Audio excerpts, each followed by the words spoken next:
Excuse me, Chaim, we're trying to stop, please. Okay. Okay, please.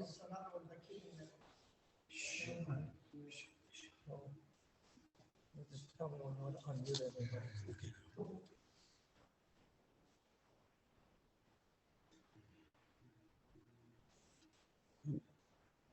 Rabbi Yazga, members of the congregation, Torah Or, and friends.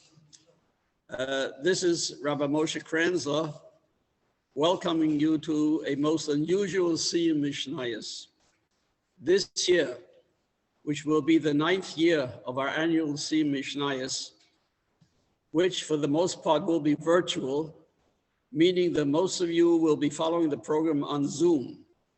But in order to be able to say the Kaddish after the Siyum in an appropriate setting, namely with an actual minyan, a minyan of people will begin their part of the program in the shul, and then we'll join you at home for the rest of the program.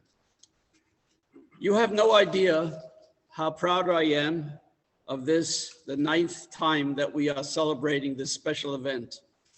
Once again, we have over 160 people in Century Village participating in this event, learning Mishnayos on their own, learning with children and even grandchildren, learning in the original Mishnayos script or in the English translation, individuals who never before had the opportunity to learn Mishnayos, taking on the task of choosing one volume of their choosing and learning it in time to complete it by this evening.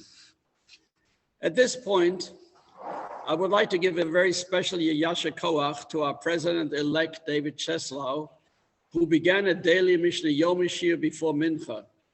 The approximately 15 participants have already covered a number of Masechtos and are on the way to complete the entire Mishnayos. Needless to say, I'm especially grateful to our sponsors, two very special individuals, Tzipora Goldstein and her family, who are sponsoring this event in memory of her husband, Leon, and to Shmuel Goldstein, who is the co-sponsor of this event in memory of his wife, Tzipora. May Hashem grant these neshamos a special schus in the heavens above and grant smochos, happy occasions, to the sponsors who are here with us today. Thank you, Mrs. Goldstein, and thank you, Shmuel Goldstein, for making my life easier and the community richer. I will not forget, I owe a big thank you to Larry Fish, who's arranged the communication on the Zoom program today, and also to Fran and Norman Nissel for their technical help in arranging for this function. As always, we ask you to wash so that you may eat your dinner while we are celebrating the Siyum, the completion of this cycle before starting the next cycle. And by the way, the benching, the Birkat HaMazon will be led by Rabbi Ken Green after our guest lecturer. We have prepared a very special program for you today, highlighted at the end by our guest lecturer, Rabbi Stephen Weil, who some of you have heard before, and you know that you are going to be in for a very special treat.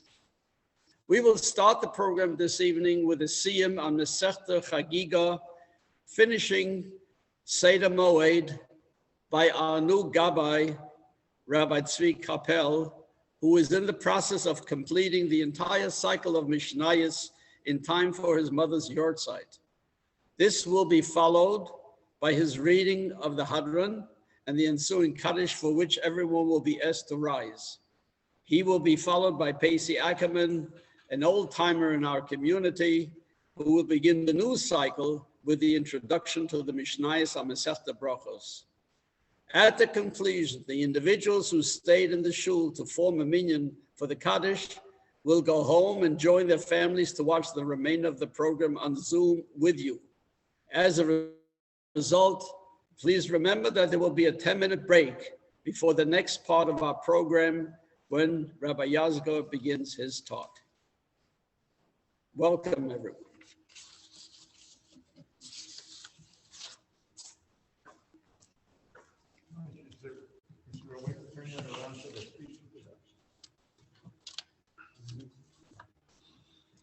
The last Masechta in Seder Moed is Maseches Chagiga, consisting of 3 prachim that discuss the 3 korbanos associated with the Shalosh Regalim.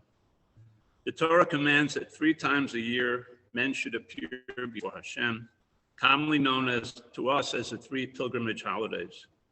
Twice in Sefer Devarim we are told to be joyful during these Chagim.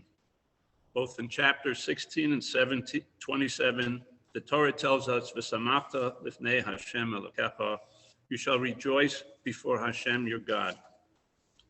Every Jewish male was commanded to appear at the Beis HaMikdash, but not empty-handed. He was to bring an olah, a burnt offering, as a korban. The pilgrimage to the Beis HaMikdash was called a re'iyah, an appearance, as it were. The korban was called an olas re'iyah, literally a burnt offering of appearance, or just a re'iyah. Along with the command of appearance is the tzivui of tachog, you shall celebrate. The Gemara brings down several psukim which indicates the celebration required bringing a shlamim, a peace offering. Thus, along with the olas re'iyah, each male was to bring a peace offering of celebration, or a shalmei chagiga. The name of the sacrifice is often shortened to just chagiga, hence the name of our Masechta. There was yet a 3rd sacrifice to be brought. One of the essential ways that joy was to be expressed was by slaughtering shlamim and eating its meat. However, if the shalmei chagiga did not supply enough meat, then additional shlamim were brought. This 3rd category of korbanos was known as shalmei simcha, or peace offerings of joy. Although the Masechta is known as chagiga, it really deals with all 3 of these korbanos associated with Pesach, Shavuos, and Sukkot. The last Mishnah in the Masechta asks, Keitzad Mavin Altaras Azara.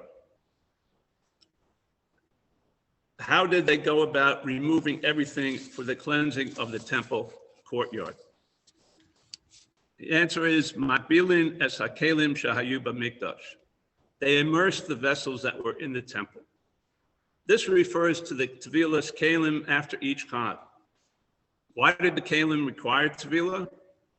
Because the Amei Haaretz, the uneducated Jews, unversed or not careful about the observance of the laws of Tahara, ritual purity, were therefore considered Tameh. On the festival itself, a special dispensation put these Amei Haaretz in a state of being Tahor. However, once the Chag concluded, they were considered Tameh Lemafreya, ritually impure retroactively. The Mishnah then states, Ve'omrim lahem hizaru shelo tsegu b'shulchan u'b'menorah u'setam uhu. They had said to him, be careful not to touch the shulchan and the menorah, lest you contaminate them. That is to say, the Mishnah states a warning to us not to touch the shulchan, the table on which the lechem hapanim was placed each week. That shulchan was to remain in its place and not to be immersed in a mikveh if it were to become tameh. Therefore, great precautions were made that it not be touched by ignorant kohanim. The Mishnah continues, Kol hakelim shahayu b'mikdash yesh lahem shneim u'shlishim she'im nitmu harishonim yaviu shneim tachtehem. All the kelim that were used in the temple had 2nd and 3rd replacement sets, so that if the first ones became contaminated, they could bring the 2nd ones to replace them. In other words, if the first set of kelim became tameh, there was a backup to replace them, and even a backup to the backup. This is reminiscent of the case of having another Kohen Gadol ready to take over the original Kohen Gadol on Yom Kippur, should for some reason the first Kohen become tameh and was not able to perform his duties. The last part of the Mishnah says, Kol hakelim shahayu b'mikdash te'unim tevila chutz mimizbach hazahav v'mizbach hanechoshes nitnei shehein kekarka. Divrei Rabbi Eliezer. V'chachamim orim mipnei shehein mitzupin. So it says all the kalim that were used in the base of Mikdash required immersion except for the golden altar and the copper altar, because they were like earth. These were the words of Rabbi Eliezer. The Chachamim say because they are plated. This requirement to tovel the kalim was obviously meant to address the possible tumor that may have been contracted during the Chag. For that matter, if any kli became tamei any time of the year, it would require tevilah. The exception to this is the case of the golden altar and the copper altar. The golden altar was made of wood and plated with gold. Located within the temple proper, it was used for the daily burning of the ketores, the incense. It was known as the Mizbach HaZahav, the golden altar, or by the name Mizbach HaKetoros, the incense altar. Located out of doors in the temple courtyard, the copper altar was used primarily for animal sacrifices. Of all the karbonos, only the ola, the burnt offering, was entirely consumed by the altar fire. Thus, beside the name of Mizbach Nechosha, it was known as Mizbach HaOla. The Torah refers to the copper oil as Mizbach Nechoshes, the copper altar, or Mizbach HaOla, the Ola altar. Only movable objects were subject to contracting tumor, but not the earth itself. In Sefer Shmos, the copper altar is called Mizbach HaAdamah, the altar of earth. Thus, the altar was likened to earth, which cannot become tamei, and did not require tevilah. In Sefer B'midbar, the Torah describes these two altars together as mizbachos, so it's inferred that the Mizbach Zahav assumes the status as a Mizbach Nechoshes, that the golden altar assumed the same status as the copper altar. There are several interpretations of what the Chachamim meant when they said because they are plated. One maintains that they are just like Rabbi Eliezer, that the two altars are not toivel because they are plated with the gold and copper, and the plating is batel to the stationary wooden kli that does not become tamei and cannot really be moved. Thus, according to this pshat, the Chachamim agree with Rabbi Eliezer, but for a different reason. Hadran alach seder moed v'hadrach alan, dayatan alach seder moed v'datach alan, lanis nashei minach seder moed v'lo tisnashei minan, lo ba'alma haden v'lo ba'alma da'asei. Hadran alach seder moed v'hadrach alan, dayatan alach seder moed v'datach alan, lo nisnashei minach seder moed the la tisnashe minan la ba'alma haden below ba'alma da'aseh. Hadran alach seder ma'oed v'hadrach alan, dayatan alach seder ma'oed v'dayatach alan, la nisnashe minach seder ma'oed v'la tisnashe minan la ba'alma haden below ba'alma da'aseh. Harev na Adonai Eloheinu es divrei sorascha b'finu u'b'fsi amcha beis Yisrael v'nech ulanu anachnu v'tze'atzaenu v'tze'atzei tze'atzeenu v'tze'atze'ei beis Yisrael kulanu yodei shmecha v'lomdei sarasecha lishma me'oivai techachmeni mitzvosecha ki le'olam hi li yehi libi samim b'chukecha leman lo ebosh le'olam lo eshkach pigudecha kivam ki yisani baruch atah Adonai lamdeni chukecha amen amen amen selah va'ed. Mode ani lefanecha Adonai Elohai levelosai shesamta chelki meyoshvei beis hamedrash v'lo samta chelki meyoshvei karanos she'ani mashkimim v'hei mashkimim ani mashkimim l'divrei Torah v'hei mashkimim l'dvarim b'telim ani amel v'hei amelim ani amel mikabel schar v'hei amelim v'einam mikabel schar ani ratz v'hei ratzim ani ratz l'chayolam haba v'hem ratzim le'er shachas, shenemar v'ata Elohim toridem le'er shachas, anshe damim u'mirma, lo yechetzu yemehem v'ani eftach ba. Yehiratzum Fnechan al Hai Velo Avosai, Kishem Shasartani Lasayim Seder Moed, Kain Tazreni Lahaskil Starim Apemam.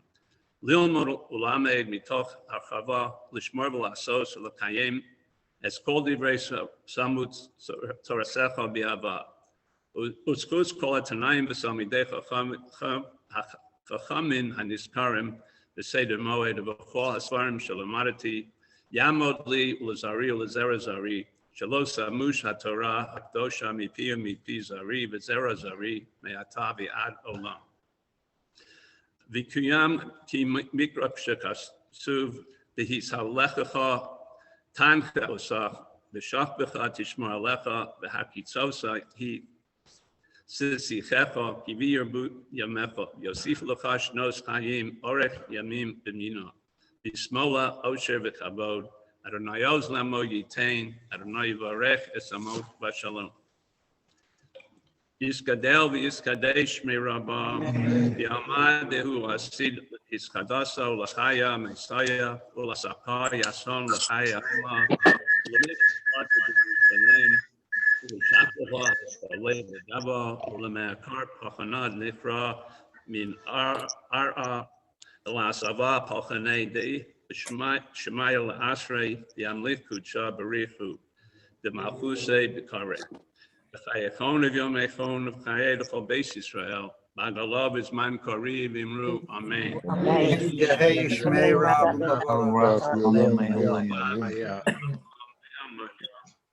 Barak v'shtabak v'spar v'shramam yisnasei. Yisadar v'yisalev yisalosh meida kudashah barich. Elam Sav Shirasa Tush Vasav Nechemasa. Damiran v'yama v'imru. Amen. Amen. Val Tamideon, Val Kol Tamidei Samideon, Yal Kol Mande Askim Baraisa, Divasra, Haden Bediva Kol Asar Vasar.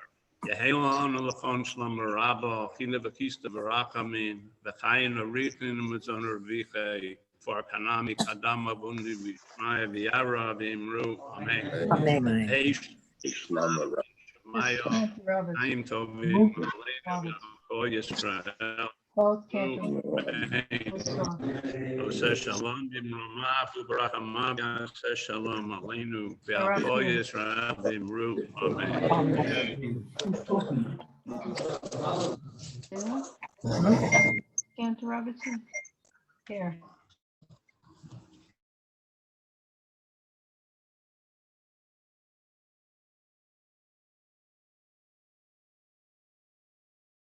Got it. Hi, I'm Casey Ackerman, and Moshe asked me to start the Shisha Sidre. We know that we never ever finish learning, so whenever we do a Siyum, we always, on that same time frame, try to start again so that there is a continuous cycle of learning.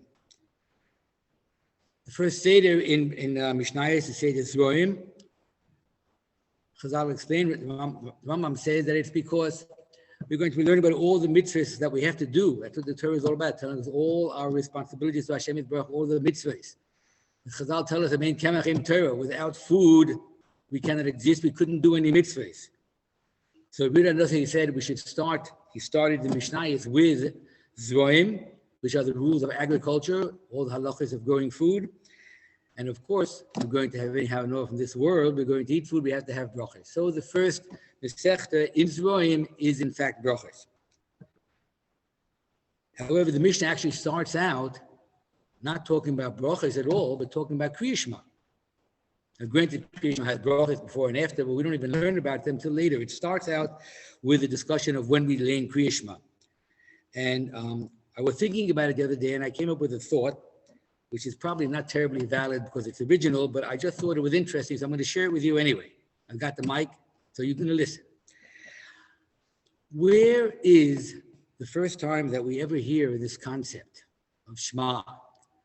The Chazal tell us that when Yaakov Avinu, aka when Yisrael, before he died, he wanted to tell his children about everything that was going to happen in the future. He wanted to megala the case. Because he had all the nevuah, he's going to tell them the good stuff, the bad stuff, the hard stuff, what to be prepared for. And as he was about to do that, they all gathered around. Hashem Yitbarach Shechina left him, and he lost his ruach and nevuah. And he thought to himself, why did Hashem Baruch leave me at this time? My kids just walked in. Is Chas Shalom, some of them are not good?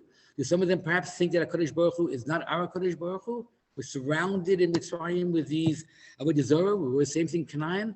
He was concerned. And his children reassured him. And they reassured him with this phrase, Shema Yisrael. Listen, Tati, listen, Yisrael.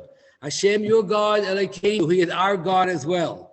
And to think that we may believe that He shares with other gods, Hashem Echad, Hashem is only one. And that gave Yaakov Avinu, Yisrael, Menuchas HaNefesh. And I just wonder if we're starting the Indian of brachas, because the first time in our history, when all of the Shvatim put together that they got a bracha, was not from Avraham, who gave it only to Yitzchak, or Yitzchak gave it only to Yaakov. But Yaakov gave it to all 12 Shvatim. That's when the brachas first started in Klal Yisrael.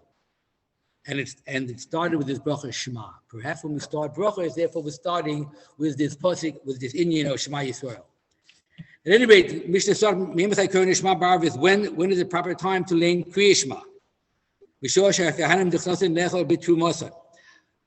What that means is, when we had to practice, when we were fortunate enough to practice the laws of Tumah and Tara, when someone was Tumah, he usually went to the mikvah on the last day when he was counting, or the last day of his Tumah. And after he went to the mikvah, he was almost completely tahor, except he had to wait till it got dark that day. He could go to the mikvah during the day, but he wasn't really able to be totally considered pure until that day, until that evening, till night came. So Kohanim who were Tomei, they couldn't go and eat Truma until that night, even though they went to the mikvah. When Kohanim, who just became Torah that day, go to eat Truma, that is when it's time for Kriya Shema. That means, says the Kechavim, when the stars come out. How long? What is the proper time frame? Till the end of the first watch. The night is divided into 3 sections. Each third of the night, different malachim are singing Shira to HaKadosh Baruch Hu. And so the first third of the night, according to Rabbi Eliezer, that's the time frame. From the time the stars come out to the end of the first third of the night, that's when you have to learn Kriya Shema. You can't learn it earlier, you can't learn it later. You just say, no, at Chatzos. Middle of the night. You can learn until the middle of the night. From the beginning, it agrees to the beginning. He says you can go through midnight.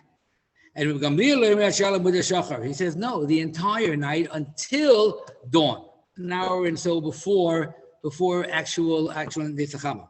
The argument is really based on a pasuk. The Torah says, when do you learn Kriya Shema? B'shach, when you go to bed, when you get up. The argument is, what does b'shach mean? At the time when people start going to sleep, which is at nighttime. And that's what Rabbi Eliezer holds. That's why it's just the beginning. And after the first third of the night, most people are already in bed. But Rabbi Gamliel says, no. B'shach means the entire time when people are usually sleeping, when they're in the act of sleeping. That goes through the entire evening. So he says you can name Kriya Shema the entire night until an hour before, until dawn. The Chachamim say only midnight. They agree with it with Rabbi Gamliel. It's really until dawn, but they want to make sure that no one gets lazy and they put it off and then they forget to learn Kriya Shema or they just sleep through it. So we bring a Ma'aseh Shahoya, a true story to what you call to elaborate this halacha. It says Ma'aseh Shabo one of the the children of Rabbi Gamliel came home. It was late at night. They came home from a party. I assume it was a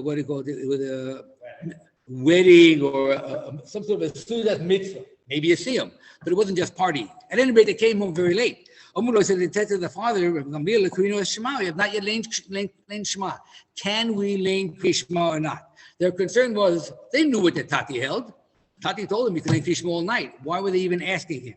Because the Chachamim said only until midnight, and the Chachamim are Rabbim. Their father, as much as they love and respect him, is a Yachid. They wanted to know how should they actually paskin, should they follow the Rabbim? And he said to them, if it's not yet dawn, you actually have to learn Kriya Shema. The Chachamim say only till midnight, and they are Rabbim. He said, understand something. Not only Kriya Shema, whenever the Chachamim gave this guideline, only do this mitzvah until Chatzos, like eating or burning korbanos. Mitzvot Shachar, Amud Shachar, you can really do it all night. Hekter chalovim veivorim, you burn the fats and the limbs left over from the korbanos being there. You can burn them nighttime, and you're supposed to be able to burn them all night. Even though the Chum say you can only do it till Chatzos, mitzvot shachar, they really mean you can do it all night. And if you're allowed to eat them one full day, you can eat them ad sheyala mud shachar. So if that's the case, what does the Gamliel say? Why does the Chum say you can only do it till nighttime, till midnight? If Gamliel was telling his children, the Chachamim hold just like me, you can do it the whole night. So why did they say till Chatzos? So lama amru Chum man Chatzos. We have this concept that a lot of the mitzvahs that the Chachamim put upon us are a geder, or a fence. Around the mitzvah deraisa, they say don't do anything else that's really normally with mutter. We don't want you to mistake it and go further and end up doing something that's also deraisa. So therefore, they said even though you're allowed to lay in Krishma till the morning, they told them everybody lane by Chatzos, so you won't forget, oversleep, and perhaps forget to do the mitzvah of Krishma. Shkoyach. We will now take a break for the next 10 minutes, and we will continue with the program. So please tune in again in 10 minutes.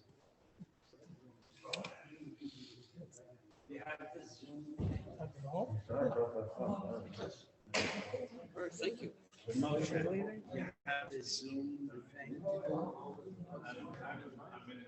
We're supposed to listen more, right? It's in the bulletin. All right, she probably threw it away. But you don't have to.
Normie, stick around.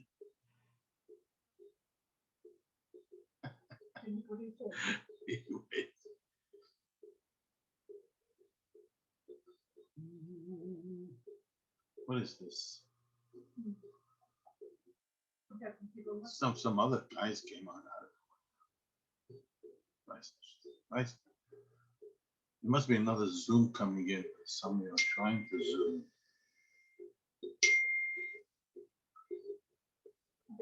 Oh, it says I'm unmuted.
Hello. I love my Zadie Schiffer. That's my nephew, grandchild. I'm glad to hear that. Something about you. Okay, okay, bye.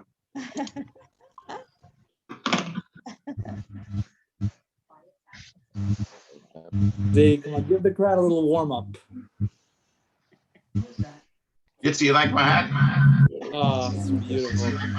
That's his grandson. It's Purim already? He's calling from Bet Shemesh, Israel. It's Oh. pre-Purim. Beit Shemesh Israel. Oh, It's, wow. Hey, Norman, where are you nowadays? Are you here in Boca? I'm in Boca. I'm in Boca. We've been here since the end of December.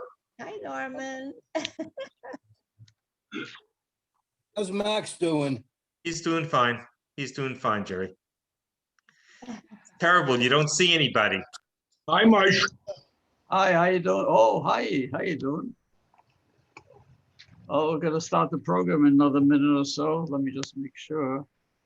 David Bienenstock, nice to see you. How you doing? As always. Yeah, Oh, we missed you. yeah. Well, I missed the snow. You missed the snow? There to come down. I missed like 7, 8 inches of snow. You know. Larry, you're gonna mute it as soon as he starts? Okay, David, I still. the rabbi's ready to stop. Education Committee, remember I that. just wait till he starts, okay? David Bienenstock, who? Hi, David. How are you? Good afternoon. Nice to see you on Zoom. Boy, Yeah. look at Kanana Hart. Dave, you look great. Thank you. Better on Zoom than Mike, are you tuned up already? Getting ready? I'm doing the me. Very good. You- You're on the ball. The rabbi will start in about 2 minutes.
Okay, Rabbi Krenzler, Rabbi Green, you can unmute yourselves, please.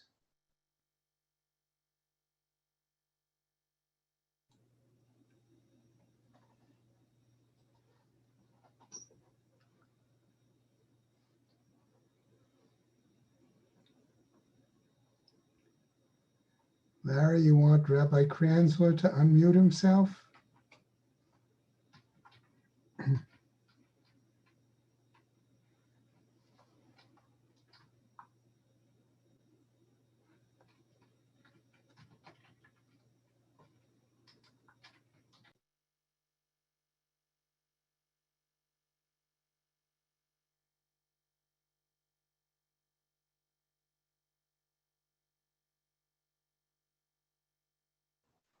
Rabbi Green, increase your volume.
you.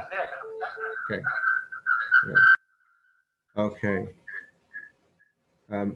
Yeah, Rabbi Kranzer. Okay. Yes, please get started. Bruchim habayim.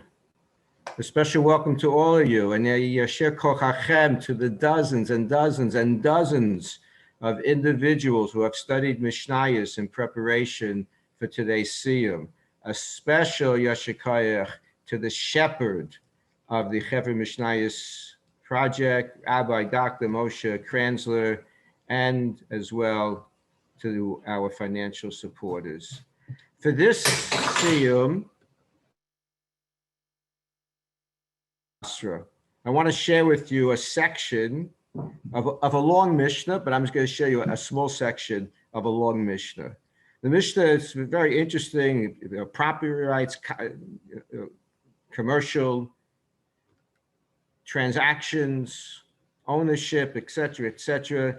This particular Mishnah in the fourth parak, the question is, if somebody has property, he has a field, and on his field, in addition to the field and to whatever agricultural products he has going on, he has a cistern, he has a wine press, and he decides to, let's say he decides to sell the wine press to somebody else.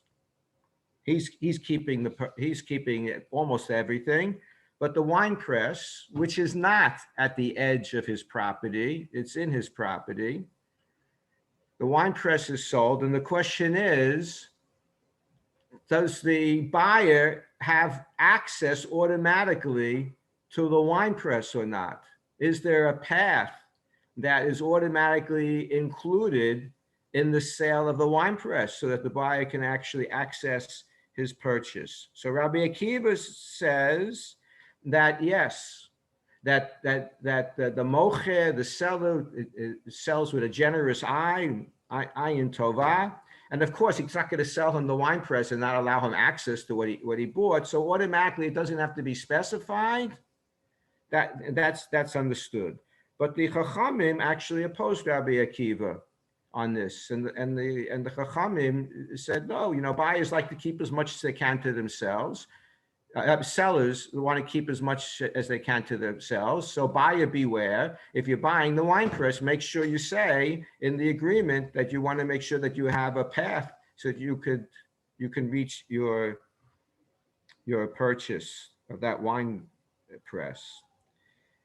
And the Mishnah goes on to say that this discussion between Rabbi Akiva and the Chachamim only is accurate, and what I shared with you, it's only accurate for a sale.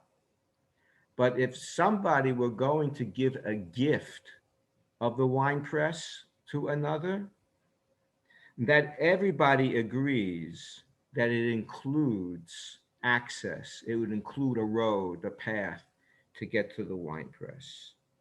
And why is that? Why should the halacha of gifting be different than the halacha of selling? And the answer to that is that the seller would be embarrassed. He's getting something, the receiver of the gift. He's embarrassed to start asking what's included. He's already getting a gift. He's passionate to go ahead and start asking that type of detail. So because of that, we automatically include it in the sale. All authorities would agree. And as I read and learned that Mishnah, I began to reflect on the midos tovos of my relatives, whom I have in mind tonight, and how they lived their lives and how they interacted with me, helped to shape me. And then I thought of you, of how each of us has the same story with some variation of the details, but it's the same story that we need to have so much, and do hopefully have so much hakaras hatov to people who preceded us, and all people, individuals who may have had an impact on our lives at one time or another. We can recall traits of piety, dedication, commitment to family, love, willingness to share, willingness to sacrifice, kindness, compassion, honesty, respect for others. The list can go on and on. And so that Mishnah generated to me time to pause and to reflect on how I was a beneficiary of Midos Tolos, of those who are now in the Olam HaEmes, in a different dimension of existence. As we celebrate this year's learning, let us all acknowledge the Hakaras HaTov we bear for those who preceded us. May our study of Torah, in this particular case, Torah Ba'al Peh, but all the Torah that we study, may it add to the merit, to the schus of the neshamas of those who inspired us, prepared us for Torah learning, prepared us for life. May we deepen our bond with the eternal Melech Malchei HaMelachim, Hashem, and feel the closeness with the neshamas that are so dear to us. Chazan Michael Schiffer will recite two Kel Malei Rachamims, one for the men, unfortunately on our long list of people who passed away in the past year. Second Kel Malei for the women, also a longer list than we would want to welcome. And as Michael pauses, I will recite the names. So, Chazan Schiffer unmuted as well now? Yes. You hear me? Yeah, I do. Okay.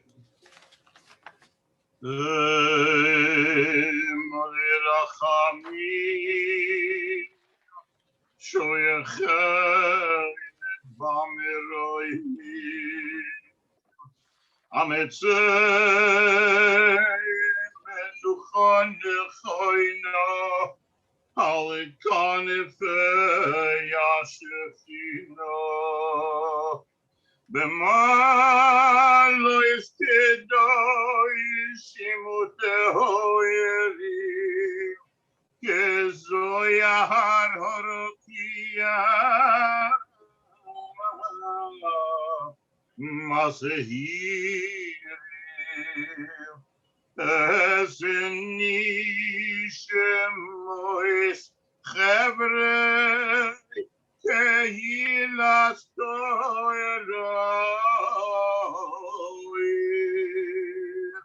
Julian Smith, Yehuda Ben Yisrael, Yehoshua Friedman, Yehoshua Nissan Ben Abraham, Stephen Love, Shimon Ben Abraham, Carl Haidt, Chaim Ben Shlomo, Maurice Kirshner, Moshe Ben Baruch, Dr. Marvin Blush, Moshe Shalom Ben Yitzchak Halevi, Chaim Slomnicki, Chaim Yisrael Ben Abraham HaKohen, Jack Hahn, Yaakov Ben Aharon, Dr. Uriel Paul Federbush, Uriel Ben Rav Shimon, Dr. Les Lindenberg, Aryeh Dov Ben Shalom Tzvi, Avi Gitler, Abraham Meir Ben Shimon, Stephen Ostrov, Shmuel Aaron Ben Nachum, Gerald Feldman, Yosef Ben Yehuda Leib, Ephraim Grumet, Ephraim Ben Yaakov David HaKohen, Rabbi Henry Dicker, of Elchanan Yisrael Ben Mordechai Leib Halevi, Andy Burian, Moshe Ben Mordechai, Louis Mandel, Yehuda Ben Tzvi Kappel, William Aber, Zev Ben Shalom Yitzchak Halevi, Joe Wolf, Yosef Ben Chaim, Bernie Kleinman, Dov David Ben Yaakov Yehuda, and Sam Isaacson, Shmuel Ben Moshe Chaim.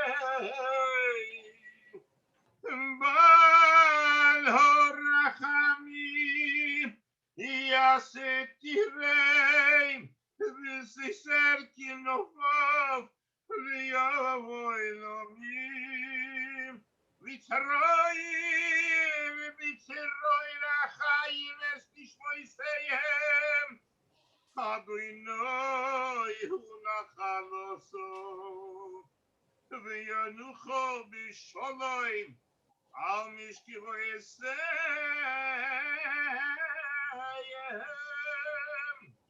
V'lo Yamar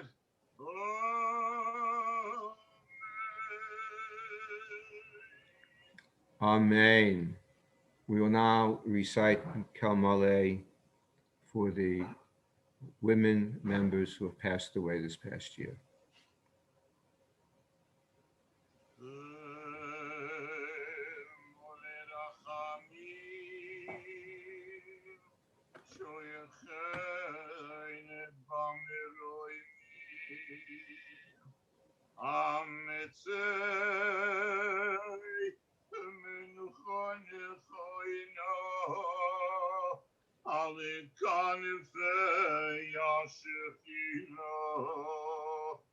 B'maluis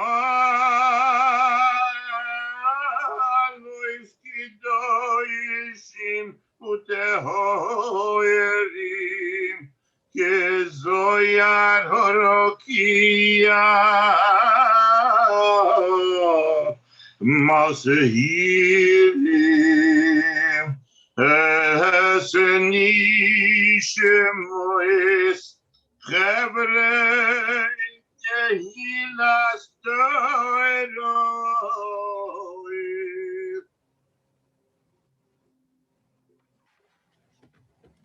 Esther Horowitz, Esther Pesha Bat Shmuel, Sheva Kipperman, Sheva Bat Moshe, Adele Kaufman, Devoa Necha Bat Mordechai Tzvi, Esther Miller, Esther Bat Avram, Dr. Irma Hausdorf Presser, Chayalea Bat Zev HaKohen, Toby Perez, Saratova Bat Yisrael Dov, Malka Levy, Malka Bat Yosef, Ruth Dahan, Rachel Esther Bat Mordechai, Roberta Meyahoff, Rivka Frimet Bat Yosef, Annalie Chigger, Chanalea Bat Moshe, Gloria Greenfield, Golda Masha Bat Abraham Yosef Halevi, Arlene Talaman, Elka Batuvia, Bashi Retkinsky, Bashi Bat Sharga Fivish, Harriet Friedman, Ethel Bat Yaakov, Margaret Mann, Malka Bat Harab Tzvi Hirsch, and Belle Silverstein, Bela Bat Yaakov.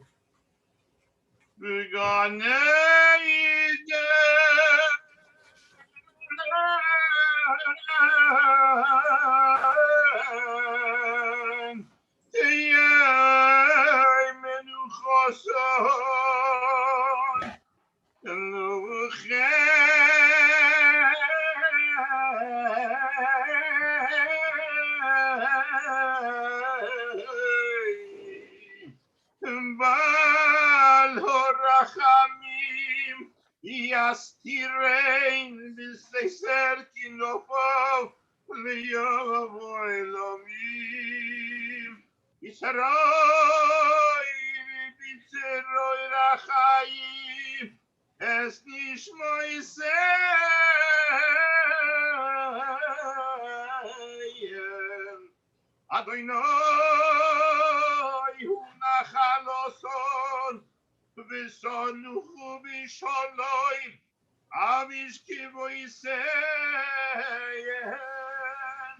V'lo yamar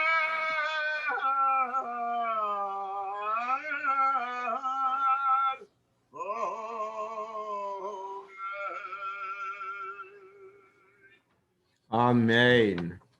To enhance our Siyum Mishnayot, the Siyum committee, chaired by Rabbi Moshe Kranzler, has invited Rabbi Stephen Weil as our guest speaker.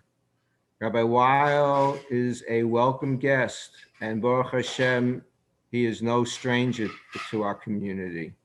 We have benefited from his insights here in our own community, and many have seized opportunities to learn from Rabbi Weil online.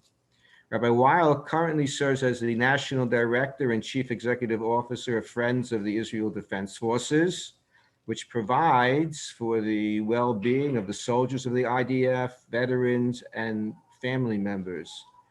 The organization offers educational, cultural, recreational, and social services programs, as well as facilities that provide hope, purpose, and life-changing support for the soldiers who protect Israel and Jews worldwide.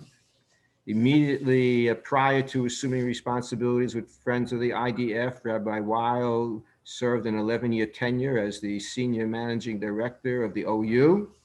He is a Musmach of Yeshivat Rabbeinu Yitzchak Elchanan Theological Seminary of Yeshiva University, and has earned a Master's in Business Administration from NYU's Stern School of Business. Rabbi Weil has dedicated his professional career to building Jewish community and Jewish continuity. He has been a Rebbe to our youth and served as a community Rav in Michigan and in Beverly Hills. With his lifelong love and devotion to the state of Israel, Rabbi Weil has channeled his talents and energy into fostering governmental and organizational relationships in support of Medinat Yisrael. It's our honor and privilege to welcome Rabbi Weil. And Rabbi Weil, thank you for joining us today.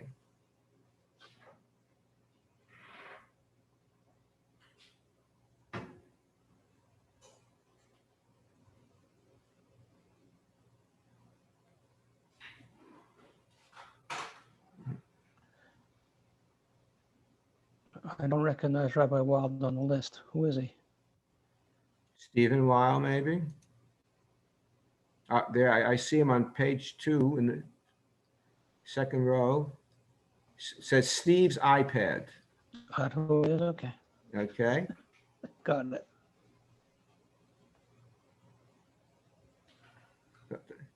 You're not unmuted yet, Rabbi Weil. We're working on it. He can unmute himself. Okay, you can unmute yourself now. No. Larry, it's not working.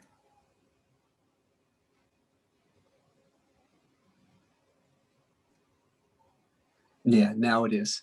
Okay. Thank you, Rabbi Weil. Thank you. Rabbi Yasker, I want to thank you very much. And I want to thank my friend, Rabbi Kranzler, as well. Rabbi Yasker, I have your sefer right next to the Chumash and Rashi. So every Shabbos when we're Marba Sedra of the following week's Parsha, I get a chance and learn a few pages of your sefer on the Chama Leibowitz. So I'm very grateful to that gift and very grateful of your friendship. It's an honor to be with the community today. And I thought what we would do in memory of the Kedoshim is a topic that's quite relevant to what we're going to deal with over the course of this week. And that, of course, is Megillas Esther. There's a small Gemara, it's maybe 12 lines on Tesvav Amud Beis. It asks the most basic question. And the answer that's given really opens up all of Megillas Esther. What's the question? Remember Shakespeare in Hamlet? There was a famous line that he had. What is the method to his madness? If we could ask the same question of Esther, what was the method? What was she thinking? What was the method to her madness? Meaning the following. Esther was in the royal palace. She's not sensitive to what's happening on the street, because after all, from her perspective, she has 11 months. The genocide decree, the lottery, the Purim, what they call the Goral, happens when? In the month of Nisan. in April. When is the genocide going to take place? Meaning, when will the armories and the garrisons open up, enable the population to arm themselves? Here in the United States, we have the Second Amendment. I think in Texas, it's the First Amendment, and that is the right to bear arms. But you know what happens? In most civilizations, most societies, citizens cannot be armed. They can't bear arms. So what Haman was able to do was to be able to arm the population to perpetrate a genocide. Now, we who live in the aftermath of the Khurban, of the Shoah, we understand what happened when over a third of our people were annihilated. The Persian Empire, which was in a process of being expanded by Ahasuerus, that empire goes from all the way until Hodu, meaning Uzbekistan, Kazakhstan, all the way up to the Indian border, throughout the Caucasus, throughout the Persian Gulf, the Middle East, all of North Africa, all the way to Central to Black Africa. That population base probably entailed 97% of world Jewry, 98% of world Jewry. And we would have seen a genocide that would have been the end of the Jewish people. And in order to perpetrate that genocide, he needed to arm the population, which is what he got licensed. Haman got the license to do that. Well, Esther says to herself, listen, the king is monkeying around in the harem. The king hasn't been with me. Let me wait till there's an auspicious time. Let me wait till the time is right. And then at that point, I'll pop the question. What did Mordechai say to her? You don't know what's happening on the street. You think these people are going to wait? You ought to see what they're doing to Jewish girls.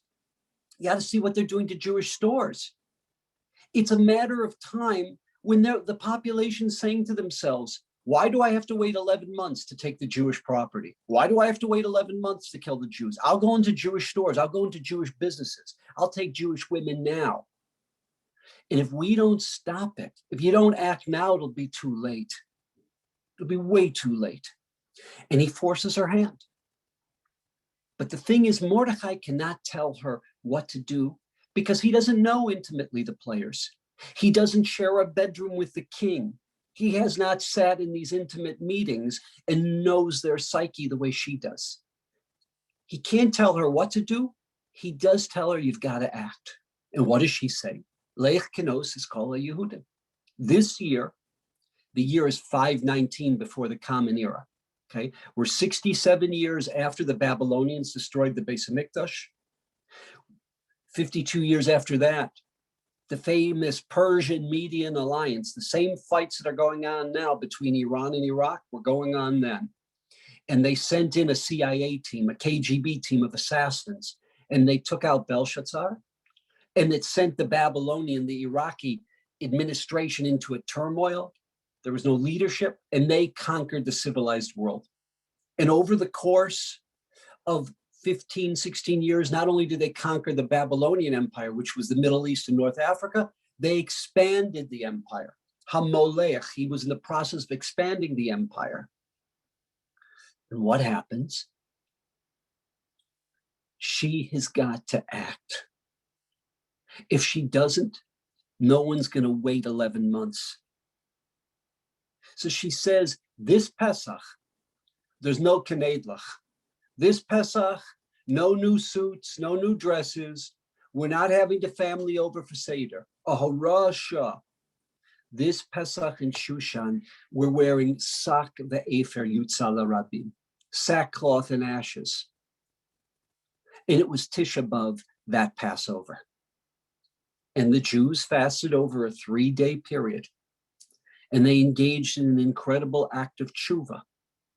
And that reverberated throughout the Jewish world. The Jews living in Persia, the Jews living in Iraq, the Jews that still remained in Israel. And it was an incredible tshuva movement. Now, what does she do? She goes in. Now, understand that Ahasuerus was very paranoid. And he had a right to be paranoid. You know why he had a right to be paranoid? Because there were multiple assassination attempts on his life. How do you think he became the emperor? He wasn't the next in line. He seized power, and he knows full well that there are others who are going to do the same thing to him that he did to others. And there was a capital offense for anyone who got too physically close to the king, where they could take out a sword, throw a knife. She literally commits suicide. She risks her life. And what happens? He sees her. He feels really guilty because he's been monkeying around with all the girls in the harem. This is his own queen, his own wife, and he gets a little guilty. It says she found chen in him. She found chen in everyone's eyes. She was an incredible human being. She was humble. She was decent. She was dignified. So he extends the Sharvita Zahav. He extends the scepter. And what happened? He says, Esther. He's perplexed. He's perplexed. Why did she risk her life? What is it that you want? You can have up to half the empire. That's hyperbole. And she says, honey, oh, honey, I've really missed you. You know, we haven't been together. I would love nothing more, honey, than to have an intimate dinner, an intimate evening. Just me and you and Haman. Can you imagine what's going on in his mind? What do you mean, just me and just you and Haman? I think you're all familiar with the famous phrase, two's company, three's a crowd. Listen, you either invite the whole royal court, the whole administration, or it's the two of us. And his mind is going on. And you remember, he's a very paranoid guy. And he's thinking, what is going on between the two of them? And that night, as they're drinking Dom Perignon, and she's making googly eyes to Haman, and they're fressing all kinds of foods, and he's choking on his food, wondering what is going on between the two of them. He says, okay, honey, okay. We've had a wonderful time. It's been a wonderful dinner, a nice dinner. What do you really want? Come on. Ma bakashasech u'ma she'elasech. What is it that you really want? And she says, my beloved, your Royal Highness, I can't thank you enough for tonight. What an evening. What a night to remember. If it suits you well, if you're willing, you know what my request is? And he's waiting for her to get the words out. Honey, I would love nothing more than tomorrow night to have an intimate evening. Just me and you and Haman. What does it say? What does the Megillah tell us? Balayla hahu nadada shnas hamelech. That night the king couldn't sleep. Can I ask you a question? If you were Achashverosh, would you have slept that night? In the Gemara wants to know, what was she thinking? Ma ra'asa Esther shezimna es Haman.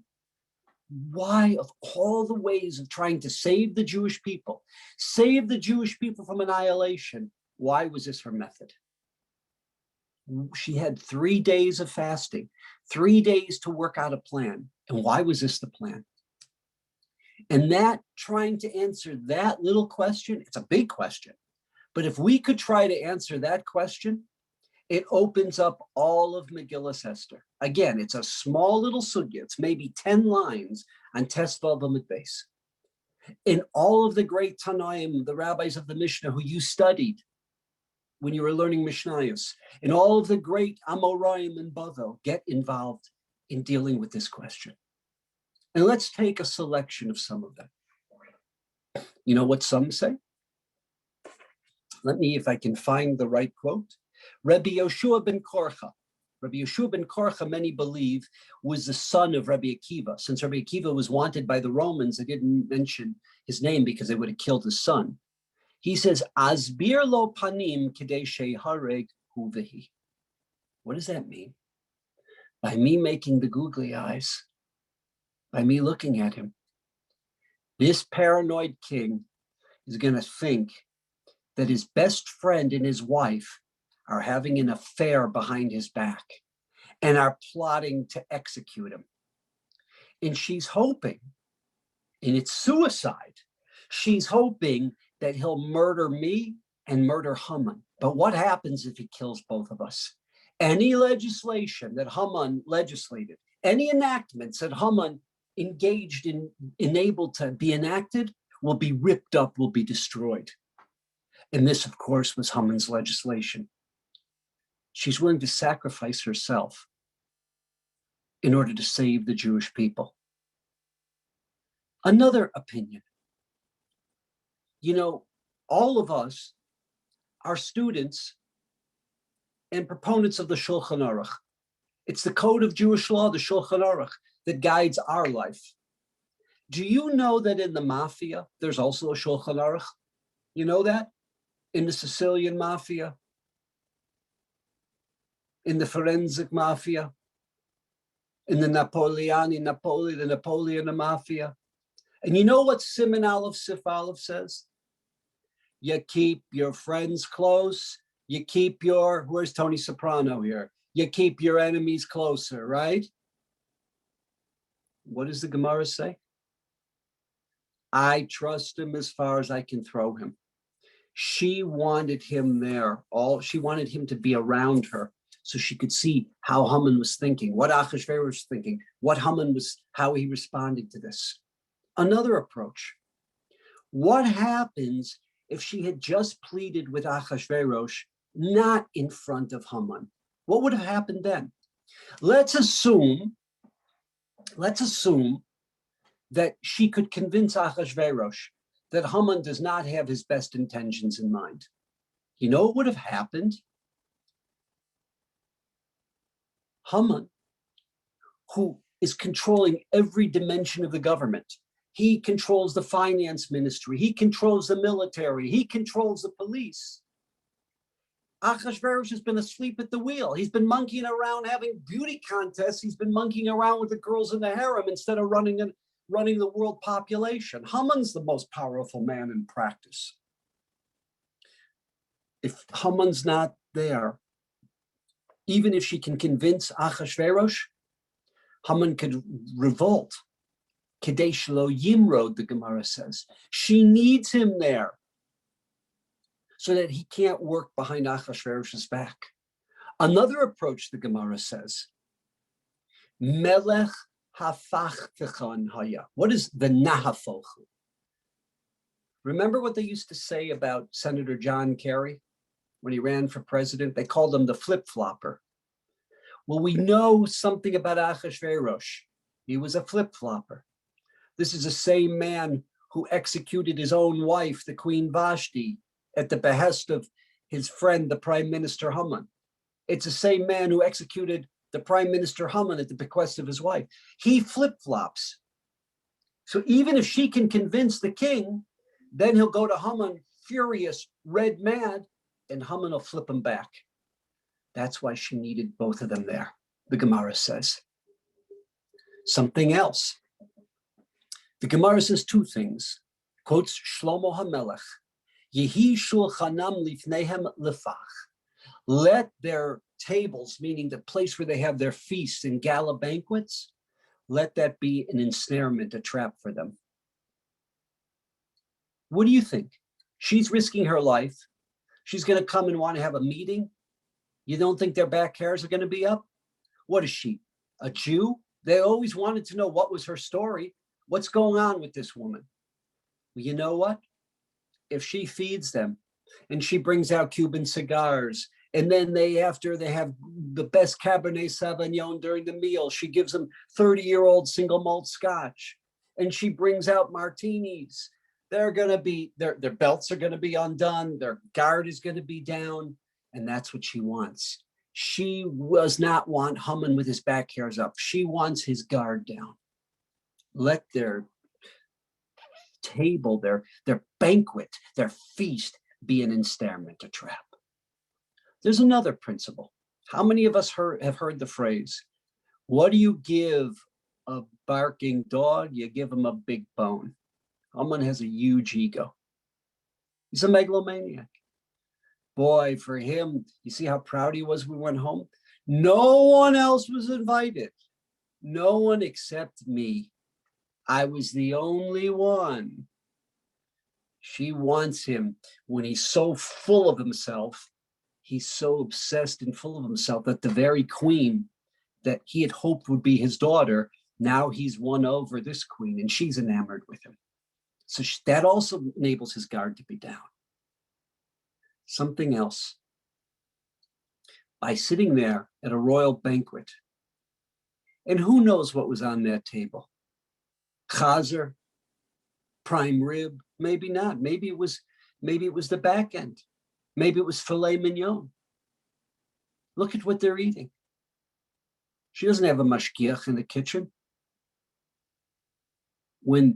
If she's going to risk her life a few days after the genocide decree has been promulgated, they're going to get nervous. They're going to get very nervous. Oh, she's a Jew. When she sits and fresses with them their food, not Jewish food, she didn't serve cholent. There was no pichah, there was no gribbinus, no gefilte fish. She's sitting there dining with them. They'll never suspect she's a Jewish woman. And again, she wants their guard down. What else does the Gemara say? Kidei shelo yomru, the Jewish people should not say, Achos yesh lanu beveis hamelech. Now, remember,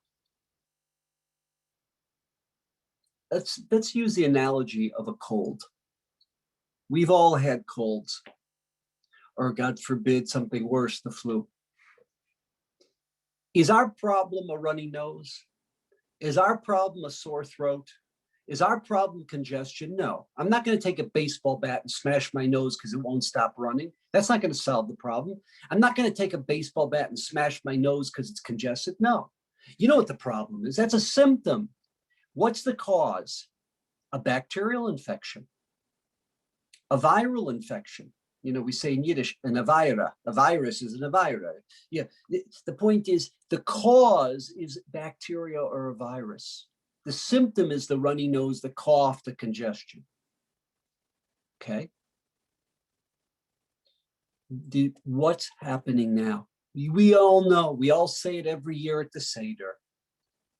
B'chol dor vador omdim aleinu lechalosenu. There's an inherent animosity, jealousy, tension over the uniqueness, over that which makes the Jews distinct, special, and unique. Why is it that in certain generations they succeed, others they don't? That's a function of where the Jews are at. That's a function of the level of perfection of the Jews. So if the Jews say, the ones who know that she's Jewish, the ones that know she was at least raised by Mordechai, they may not know that she's his first cousin. What happens when the Jews say, don't worry, there's been Hamans before, there'll be Hamans after. It's like at a poker game, right? We got an ace up our sleeve. You know what the ace up our sleeve is? We got the lady who shares a bedroom with Achashverosh. She won't let it happen. When word gets out that she's sitting there drinking and being merry and eating treif with Hitler himself, with Haman, you know what they're going to say? She sold us down the river. She sold us down the river. We have no one to look after ourselves other than Avinu Shebashamayim, other than the Ribbonu Sha'olam. And they won't rely on her. She doesn't want them relying on her. She wants them doing tshuva, because Haman is not the cause of their problems. Haman is the symptom. He's the runny nose. He's a sore throat. He's a symptom of a corruption, of a flaw amongst the Jewish people. She doesn't want the Jews relying on her.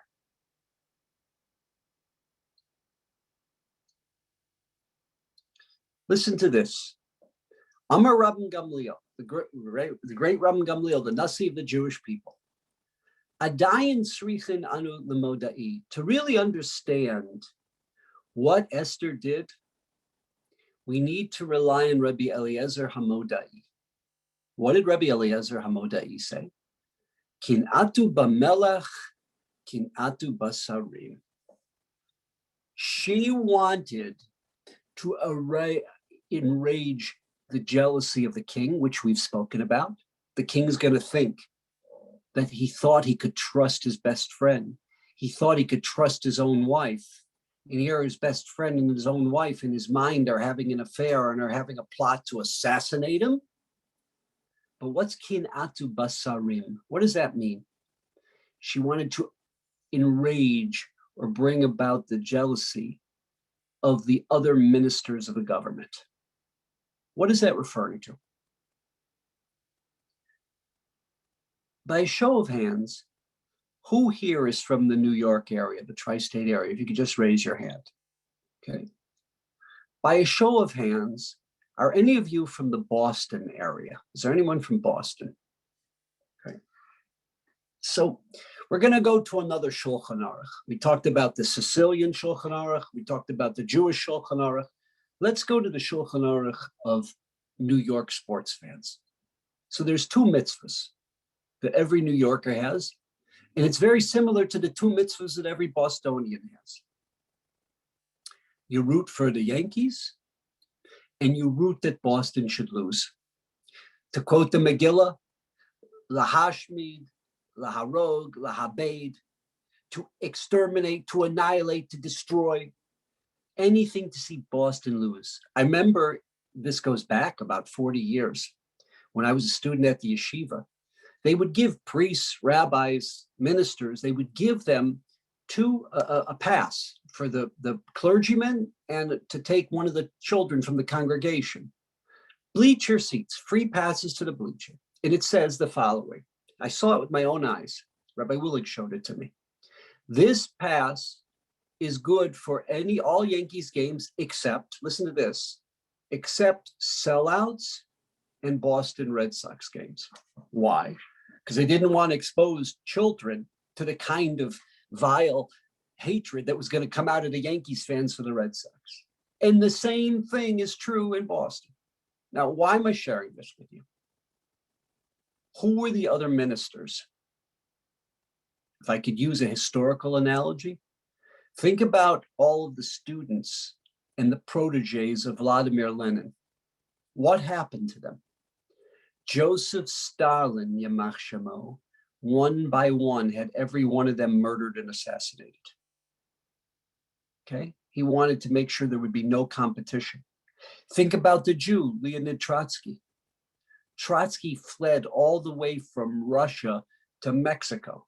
And I think it was the third time they finally sent a KGB assassination team that executed and murdered him in Mexico. Okay, that's who Stalin was. Haman, as all of you know, in the first chapter, Memuchan. Memuchan is the only Hebrew word there. He's setting himself up for greatness by manipulating the king. And why did he do? He got rid of Vashti so he could try to get his daughter to be the next queen. Now, all of the other ministers during this pageant, they did something that you and I call collusion. What's collusion? He said, listen, this guy has the king wrapped around his finger. This guy has manipulated the king and made the king so dependent and needy upon him. The only chance we have of living so that Haman doesn't do to us what Joseph Stalin did to all the other proteges of Vladimir Lenin is if we get some other woman in as the queen. He's making a power play for his daughter. So if every one of us picks our contestant, if every one of us picks our woman, he'll win. But if all 6 or 7 of us can agree upon one person, then it's 6-1. And what did they do? It says, Esther noses chen be'enei kol roeha. Esther found favor in the eyes of all who saw her. You know, the Gemara says, Esther was not a beauty queen. Does not say she was Yafas Toar, Yafas Mara. She wasn't a Sarah. She wasn't a Rachel. But she found chen there was a grace to her. There was a dignity to her. There was a humility to her. She was bright, she was brilliant, but she wasn't as arrogant as Vashti. She wasn't this Babylonian royal princess who had no choice but to marry the Persian king. Otherwise, God knows what they would have done to her. So she had to sleep with this commoner that if she didn't live with him, who knows what would happen to her. It was not the kind of marriage that was a marriage of love. It was a marriage of convenience. It was a merger and acquisition. It was a business deal. And the animosity the two of them had for each other would come out when this guy had too much to drink. You know what Esther was? Esther was everything Vashti was and everything Vashti was not. She had the brilliance of Vashti. She had the very sharp, she was stimulating to the king. And at the same time, she didn't cut him down at the knees. She built up his frail male ego. She knew how to make him feel like he was a man. He wasn't comfortable in his own shoes. He was a commoner. She made him feel like he was the man. And you know what? They said, this is the girl. This is the woman. Because she's everything that Vashti had that was positive, but she doesn't have Vashti's chip on the shoulder. She doesn't have Vashti's baggage. And you know, she'll keep him rational. She'll keep him sane. She'll keep him rooted. When they saw that Haman not only had manipulated the king, but had manipulated Esther, so they thought. Now they know they're all dead. Because the one chance of keeping rationality in the royal court is this queen. Now that Haman has her wrapped around his finger, he's got her in his back pocket, we're all dead. If we don't take action and we don't assassinate Haman, he'll do to us what Stalin did to Trotsky. He'll do to us what Stalin did to everyone else in the Politburo. That's what Rabbi Eliezer HaModei was saying. Can we all take a step back for a second? How old was Esther? So I don't know. But was she 18? Was she 22? Was she 25? I don't think she was more than 27. We don't know exactly. This is a young Jewish woman. Forget that they should have given her a PhD in psychology. How brilliant she was, how insightful she was, how she intuited the weakness and the frailties of everyone. More than that she had the charisma, the dignity, the acting skills to be able to pull this off. She had no one. Who did she communicate with? Who did she talk with during those 3 days? She's trapped in the royal palace. She had to work all of this out in her mind. She could have not only been a great psychologist, she was a great chess player. She was playing all of the angles, the Jews and what they're thinking, Haman's ego, Achashverosh's fickleness, Achashverosh's frail ego, the other members of the administration. She was thinking of everything. What happens that night? Balayla hu nadada shnas hamelech. What happened that night, huh? He's thinking to himself, look at what I've done for everyone.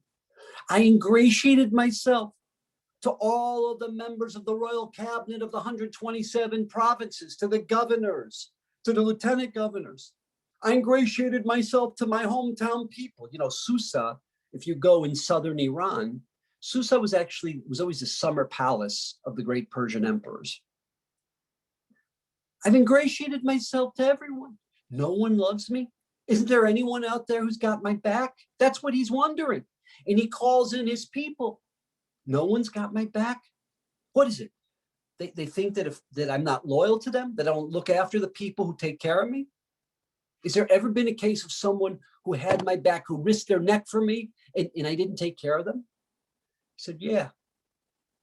There's a guy, Mordechai, he was a Jew, a loyal Jew who, through the queen, got word to you that there was an assassination plot of two of your ministers, Bigtan and Teresh. And what happened? Yep, they found everything this guy said was true. They stopped the plot. They saved your life because, and what was done to the Jew? Nothing. Nothing.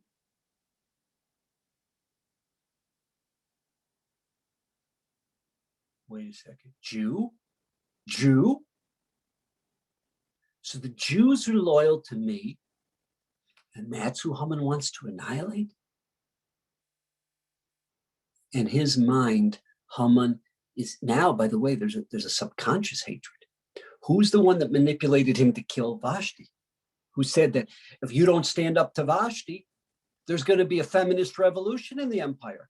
Because they're going to say, look at what the queen did. Look at how she humiliated the king. Every wife, how many of you remember Carol O'Connor and All in the Family, right?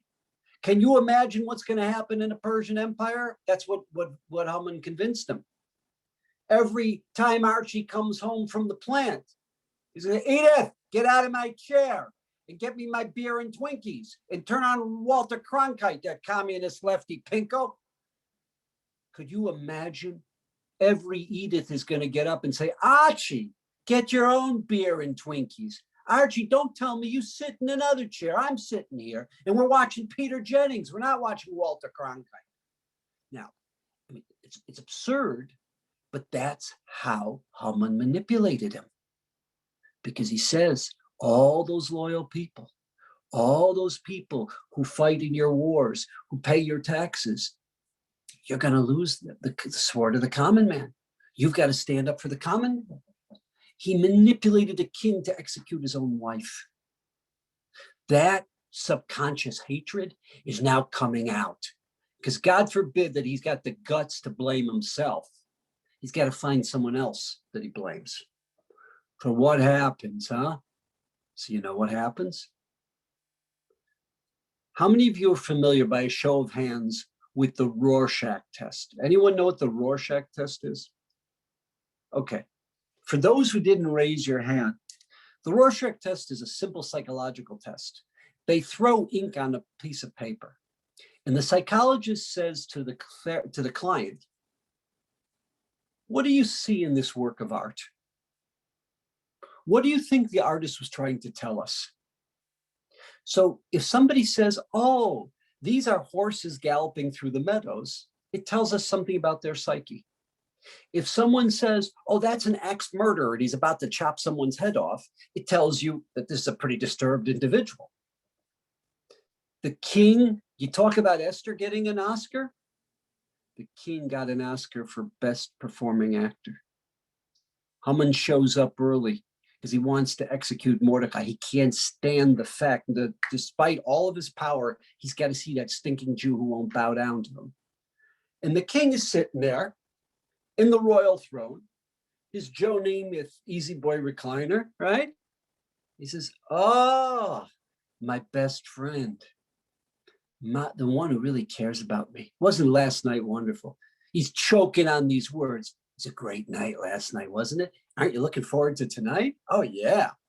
And then Haman wants to bring me, he says, no, I got to ask you something first. He says, my good friend, my loyal prime minister, let me ask you this.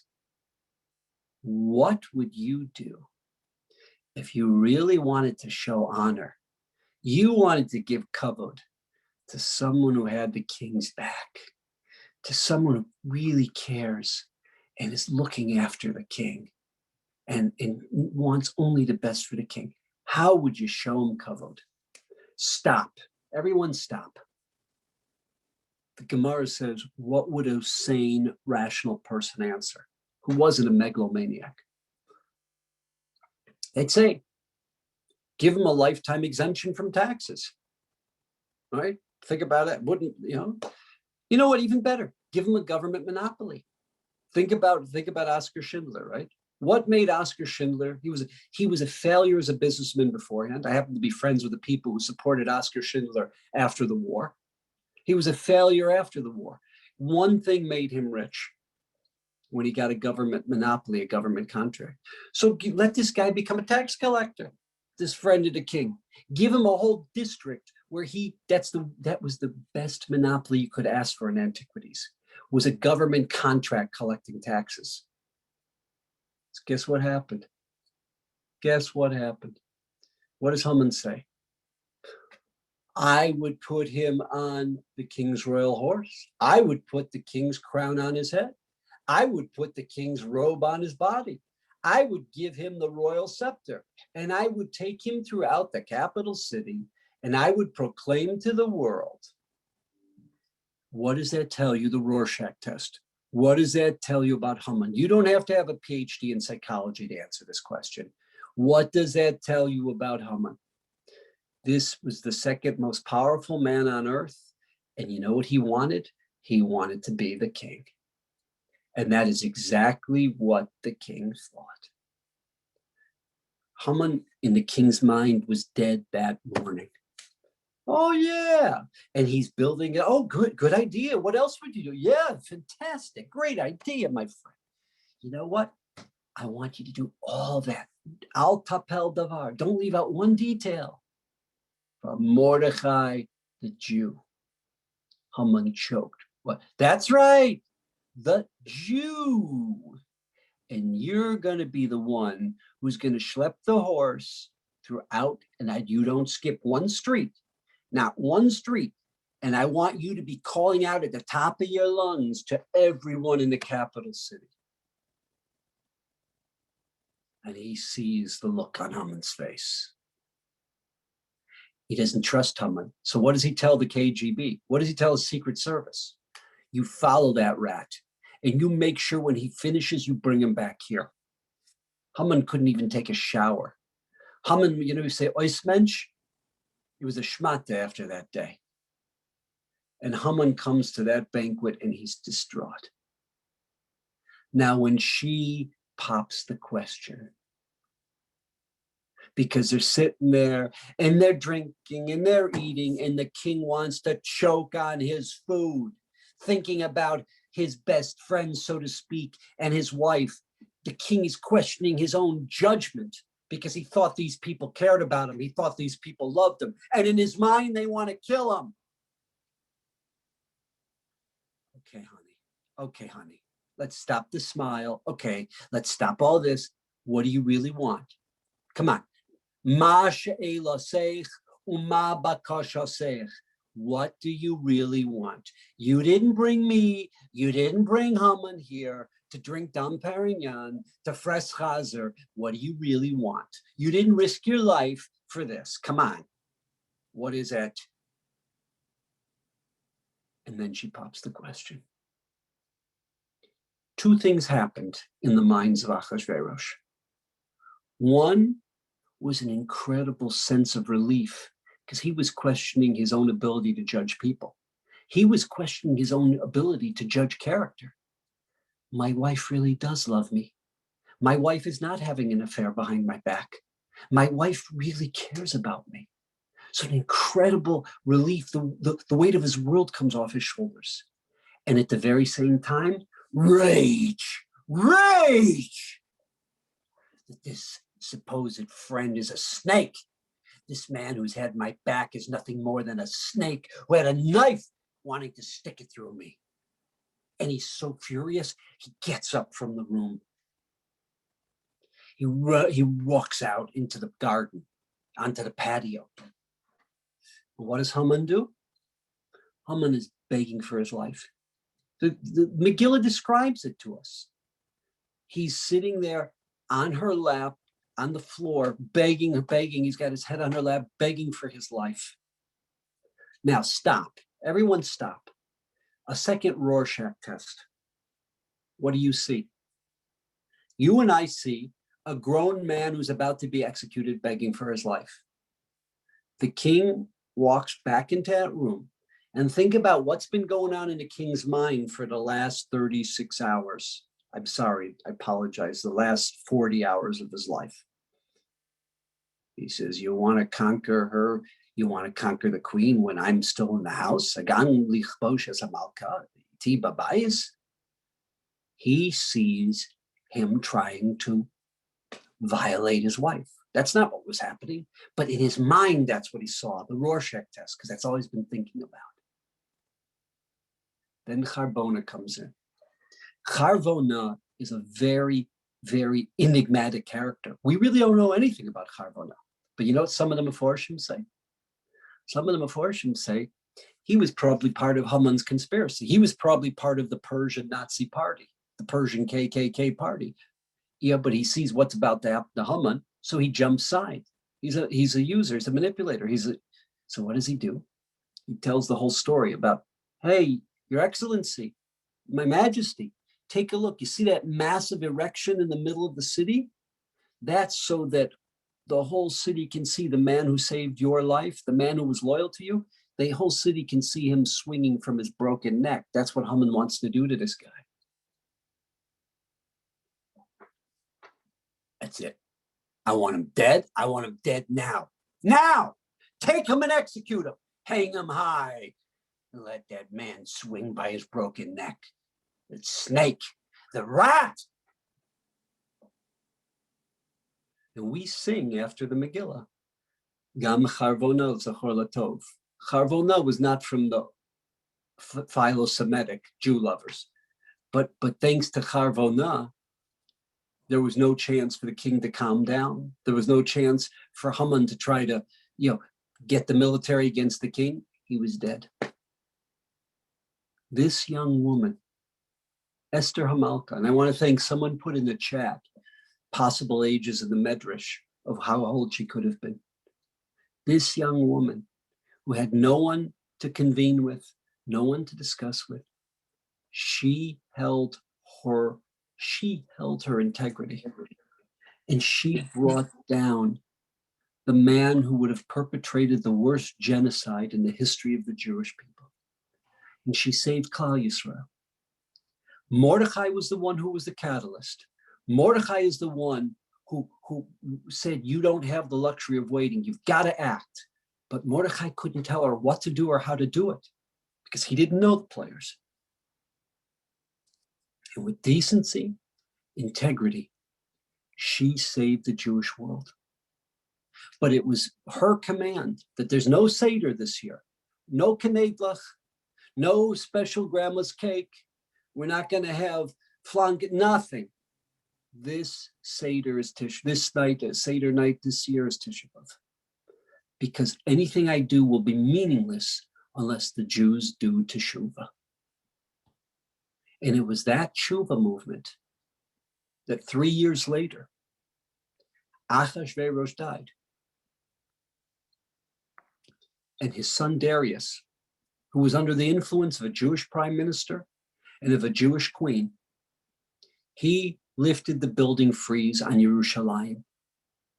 And 3 years later, they embarked upon the building of the Bayis Sheni, of the second Beis HaMikdash. And that brought about the return of the Jews to Israel, the reestablishment of Yerushalayim, the reestablishment of Klal Yisrael, of a Beis HaMikdash. It was the greatest tshuva movement in our history. And it was that young woman, all alone, with great chachma, great wisdom, that ultimately saved the Jewish people from a genocide. Until this day, we commemorate those events through the fast of Tanis Esther and through the celebration and gratitude that we show to Hashem. That Klal Yisrael has still survived, that Klal Yisrael still exists, and that we, as a function of these two great Jews, Mordechai and Esther, are still here to be God's partner in the great rendezvous of the transformation of the destiny of humanity. That we can observe God's Torah, internalize its values, its principles, and hopefully bring about not only our salvation, but the perfection of all of humanity. One of the great heroines, one of the great role models of Klal Yisrael, Esther Hamalka. In that little Gemara, it's maybe 10 lines, it opens up for us all of Megillah Esther. And that's what I thought we would study when we look at this great Jewish woman. And when we think about her values and what she gave us, as we reflect upon our own values, our loved ones, what they gave us, our parents, our siblings, our spouses, and the members of our community, the members of the community. And you have a beautiful community. It's a community where people come from all over the country to Florida, and they bring with them the wisdom, the insights that they've gained through their life experiences. And as a community, you live together, you grow together, you share with each other. And it's a tragedy when you listen to the names that were lost this year. The substance, the depth, the wisdom that was lost this year. It's a real tragedy. But the way that we remember the great woman of valor, Esther Hamalka, we remember these Jews as well. Thank you.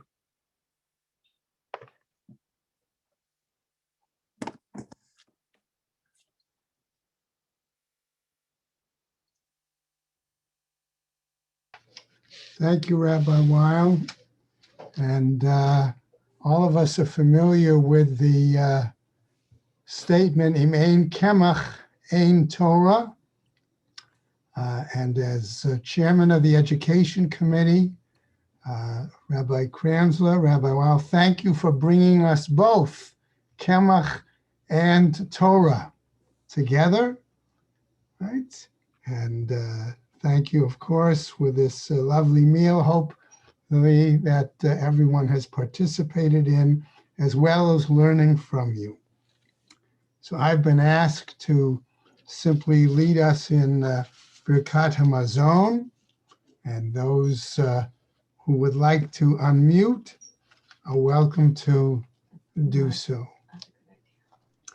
Baruch atah Adonai Eloheinu melech haolam hazan et haolam kulo b'tuvo v'chein v'chein unoten v'chol basar ki li'ol chesko uv'tuvo hagadol Tamid lo chaser lanu v'al yichser lanu mazon li'olam va'ed b'havur shemo hagadol ki hu el zanim farnes hakol umetiv lakol umechin mazon lechol briotav asher bara Baruch atah Adonai hazan et hakol. Nodel Eloheinu Eretz Chemdato Baruch Yashar Zeitenu Adonai Elohim Eretz Mitzrayim V'yitenu Mibeit Avodim V'yal Britcha Shechatamta V'Soreinu V'yal Toratcha Shelimadotenu V'yal Chukecha Shovdatenu V'yal Chaim V'Hesed Shivonotenu V'yal Achilat Mazon Shetazenu Fnei Sotanu Tamid Kol Yom Uv'chol Eit Uv'chol Sha'ah V'yal HaKol Adonai Eloheinu Anachnu Modim Lach U'Mvorchim Otach Yitbarach Shemcha B'fi Kochai Tamid V'Olam Bo'ed Kakatu V'Achalta V'Savata V'Rachta Et Adonai Elohecha Al Haaretz HaTova Asher Natan Lach Baruch Atah Adonai Al Haaretz V'Al Hamazon Rachem Adonai Eloheinu Al Yisrael Amecha V'Al Yerushalayim Irecha V'Al Tzion Mishkan Kvodecha V'Al Malchut Beit David Mashichecha V'Al Habayit HaGadol V'Kadosh Shenekra Shemcha Alav Eloheinu Avinu Raheinu Zuneinu Parnaseinu El Kaleinu V'Harvicheinu V'Avach Lanu Adonai Eloheinu Mehira Mikol Tzarateinu V'Na'al Tatzricheinu Adonai Eloheinu Lo Lidei Matnat Basar V'Dam V'Lo Lidei Halvatam Kim Liadcha Hamaleya Aptucha HaKadosha V'Harchava Shalonei V'Shlonikalim V'Olam Bo'ed U'Bnei Yerushalayim Mir Kodesh B'Merav Yameinu Baruch Atah Adonai Bonei Barachamav Yerushalayim Amen Baruch Atah Adonai Eloheinu melech haolam Ve'elavinu Malkeinu Adirenu Boreinu Goaleinu Yotzreinu Kadoshenu Kadosh Yaakov Ro'enu Ro'e Yisrael HaMelech HaTov HaMeitiv L'Kol שבכל יום ויום, הוא היטיב, הוא מהיטיב, הוא ייטיב לנו, הוא גמל לנו, הוא גומלנו, הוא יגמלנו, לעד לכם לחסד רחמים, ולרווח הצלה והצלחה, ברכה וישועה, נחמה, פרנסה וכלכלה, ורחמים וחיים ושלום וכל טוב, ומכל טוב לעולם יחסרנו. הרחמנו ימוך לעולם ועד. אמן. ברוך בשמיים ובארץ. הרחמנו ישפך לדור דורים, ויתפר בנו לעד לנצח הנצחים, ויתהדר בנו לעד ליומי עולמים. הרחמנו יפרנסנו בכבוד, הרחמנו ישמור עלינו מיד צווארנו, והוא יוליכנו כממנו לארצנו. הרחמן, וישלח לנו ברכה מרובה בבית הזה, ועל שולחן זה שאכלנו עליו. הרחמן ישלח לנו את אליהו הנביא לזכור לטוב, ויבשר לנו בשורות טובות, ישועות ונחמות. הרחמן יברך כאן אותנו ואת כל שלנו, כמו שנתברכו אבותינו, אברהם, יצחק ויעקב, בכל מכל כל, כן יברך אותנו כולנו יחד, בברכה שלמה ונאמר אמן. במהרום ילמדו עליהם ועלינו, שחוט שתה למשמרת שלום, ונשפך ברכה מאת אדוני וצדקה אלוהי ישנו, ונמצא חן ושכל טוב בעיני אלוהים בידם. הרחמן יזכנו למות המשיח וחיי העולם הבא.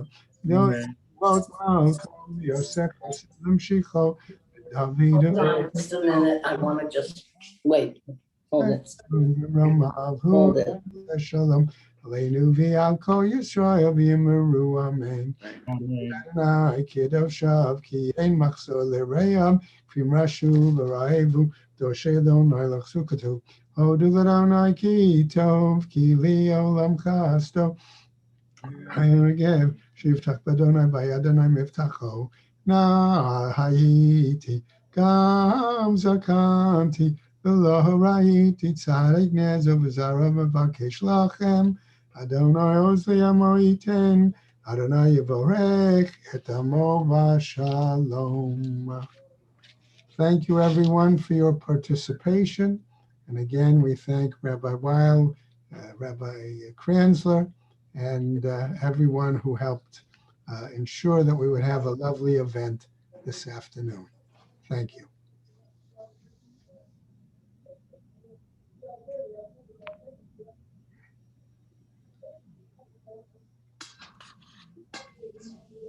Find yourself.